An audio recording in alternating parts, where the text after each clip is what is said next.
Okay, welcome back. Padayon kita sa ikalawang segment sa ang tulumanon na talambang samuro da CBC Peace Advocacy FB Live on air nining adlawng Sabado petsa 3 sa bulan sa Enero kasamtangang tuig 2026, no?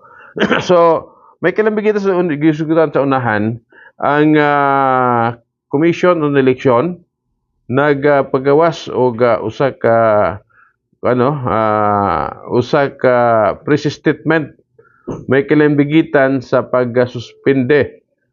Suspende kay kun atong kahinumduman, doon na mga nakatakda nga mga kanabitang pag-file of COC, no? Filing of COC alang sa March 2026 nga barn parliamentary election, no? Nya pinaagi sa press statement kay gipagawas sa Commission on Election, pinitsahan na pitsa 22 sa Disyembre 2025, pinaagi kang Attorney Francis Caroline M. Aguindadao Arabi, ang Director 4 sa Education and Information Department. May kalambigitan sa COMELEC, no? Nagpahayag nga ang COMELEC nagsuspend sa COC filing for 2025 BARM election, parliamentary election, no? Matod pa, ang Commission on Election has suspended the scheduled filing of certificate of candidacy kung COC for the 30 March 2026 BARM parliamentary election. Ilawom sa Resolution number 11183 promulgated on 22 December 2025, the COC filing period has been deferred pending the enactment of a parliamentary restricting law by the Bangsamoro Transition Authority, kung BTA. Kung atong kahinumduman, matod pa, to recall, the period was originally set for 5 to 9, January 5 to 9, 2026, ang filing. Dapat, no? Ilawom sa Resolution number 11881, promulgated on 19 November 2025. So, sa desisyon sa Ali et al. Versus BTA Parliamentary et al. And BTA Parliament et al. And kang Makapaar et al. Versus COMELEC, ang BTA GR numbers, mga numero sa gikuan na Supreme Court, ruling Supreme Court, nagadirekta sa BTA to i-determine ang parliamentary district by 30 October 2025. Ang COMELEC usab pahibalo na may kalambigitan ini nga walay no such restricting bill has yet been enacted. So busa masud pa, consequently the Commission in Bank deemed it proper to suspend yet the COC filing period to ensure the election process aligned with the finalized districts. No? Kana, no? Ato nisigutan ka ganiha. Kaya dapat, nag-ingon ng Supreme Court nga before pitsa 30 sa October, doon na redistricting bill katong kinahanglan.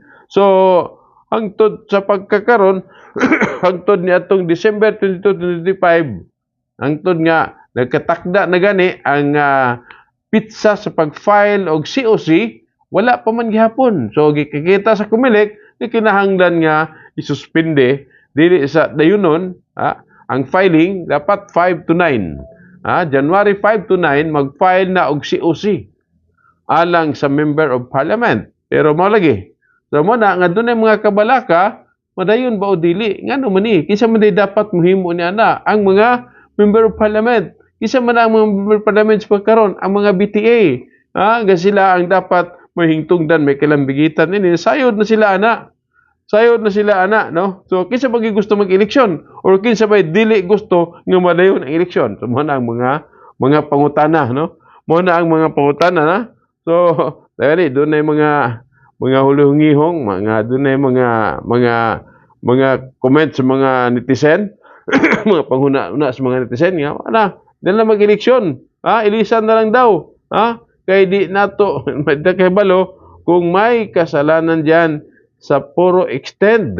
Kung kinsa daw ang kasalanan, may pinagawa, no? Doon ay gipahimo nga may kalambigitan ni ana pero ang restricting bill na yan, pag di gawin yan, dumating sa punto na sila na lang magtakda ng eleksyon. So, mo na siya ang pinakapunto diha. Doon na pa nag-ingon nga, no eleksyon. Wala na eleksyon na gidaw. Kaya matod pa niya, pre-planned na yan. Giplano na. Niloloko lang ang mga bangsamoro. May plano rin ang Allah subhanahu wa ta'ala. Astagfirullah, Allahu Akbar, no? Muna giingon nga, no? Mo na siya ang tinuod ng mga issues may kalambigitan diya sa pangutana nga mag-eleksyon ba gyud, no?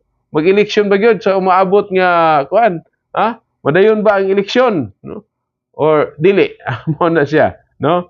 Mo na siya ang mga kuan, no? Samtang giingon sa Supreme Court nga ipasa ninyo ang balaod, wala nila gipasa, no? So mo itong pangutana rin ito kaganiha.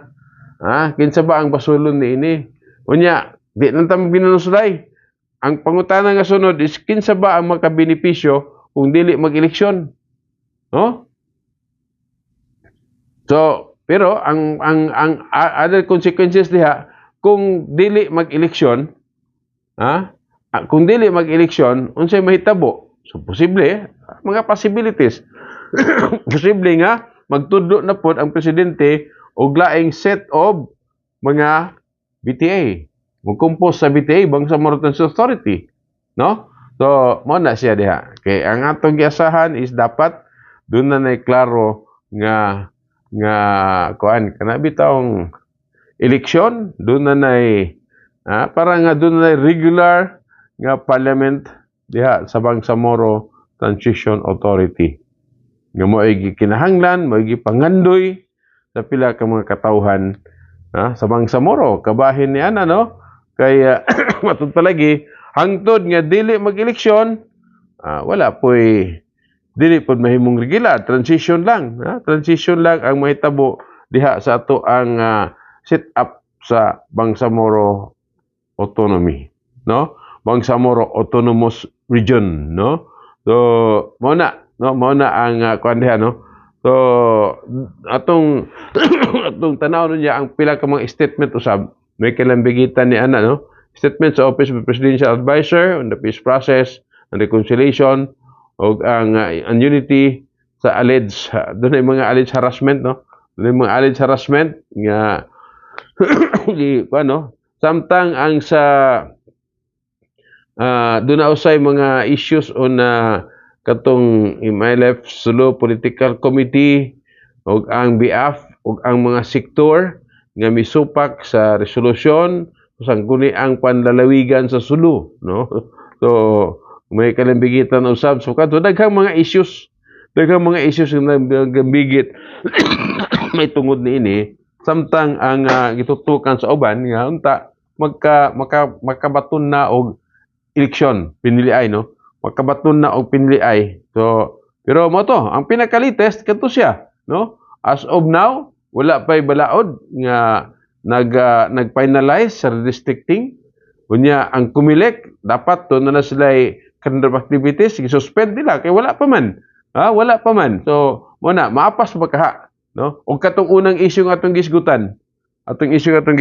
Nga matud pa mahimong illegal na usab, kwestiyon na usab kay lampas na sa kaso kana mo na siya nga ang katawhang Bangsamoro labi na sa ato ang mga Bangsamoro people diha mismo sa sulod sa autonomous region kamo na ang mahukom. Kamo na ang mahukom kung unsa gini siya nga mga nagapanghitabo sa ato ang habang sa muro peace process ug uban pa. So ato tang yatag sa pikas nga lawak, balik kita talay sa mga segment sa tuang panaguman din sa tunod sa lambang sa muro.